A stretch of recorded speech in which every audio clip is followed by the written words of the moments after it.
9 tane villam var. 9 tane villa. Evet. Buradaki çizgiyi görüyorsun zaten. 9 villa dediği anda Yalan, daha şey yalan yapmadan. ortaya çıktı. 9 villada patladı. Ben geçeceğim. 8 olabilir belki. 9. 9 mu? 9. Tamam. Sevdiğin kadın için 50 erkekle kavga eder misin? Aynı anda ederim. Yusuf sensörünün ne kadar yükseldiğini gördüm. Yani maalesef.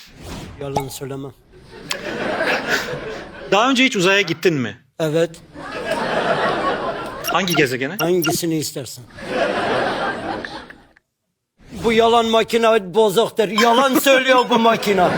Ne oluyor be? Yalan söylüyor. Her şey doğru, bu makine bozuk. Niye sinirlendin? Bana bozuk makineyi getirmişsiniz.